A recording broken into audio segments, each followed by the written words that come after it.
James Dorsey, hello James, an adjunct senior fellow at ACE Rajaratnam School of International Studies.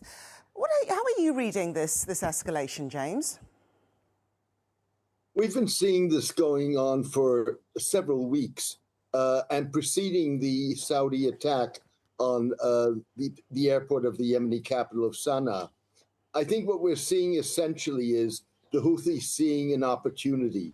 Saudi Arabia is more vulnerable than it was in the past because of the closure of the Strait of Hormuz. It is now totally dependent on oil exports going off, exiting from its western coast, the Red Sea coast and the Bab al-Mandab. And so the Houthis are trying to exploit that weakness to get the Saudis to comply, or in any case, to meet their demands to a great degree. I was about to come to the point that the Houthis have often used the Red Sea as part of their strategy or tactic when it comes to economic warfare. I was going to say not so with Saudi Arabia, but what you've just said is that is how, or rather that is where the Houthis are striking, or is it one and the same? Because you look at the Houthis and in past campaigns, it was any ship that was traversing the Red Sea, they would target. They've been very specific to Saudi Arabia now. Is it still economic warfare that we're looking at? It is economic warfare, if you wish, but it also is what any warring party would do, which is adjust to changing circumstances. The changing circumstances in this case are the fact that Saudi Arabia has lost or sees its export opportunities diminished because of the Strait of Hormuz. I think you've also got to keep in mind that if you look at the Houthi attitude towards the war with Iran, it's been very standoffish.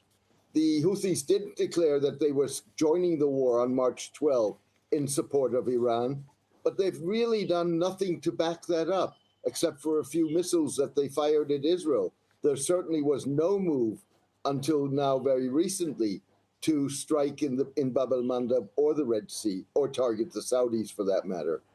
Do you think that was their decision or at the behest of Iran? Because I'm trying to work out if this deal that's been struck between Iran and Oman to slowly start to open up to some degree, we don't know what at the moment, the Strait of Hormuz. Do you think that would probably play into Houthi tactics and they would effectively be told to stand down? Well, the status of the Strait of Hormuz certainly plays into the Houthi tactics. But the Houthis are an independent group. Without question, they are backed and supported significantly by Iran. But this is not a Simon Says game in which I tell you what to march and you march. The Houthis have their own interests. And for the Houthis, at this point, pressuring the Saudis is much more important than supporting Iran. James Dorsey, thank you very much for that. Thank you.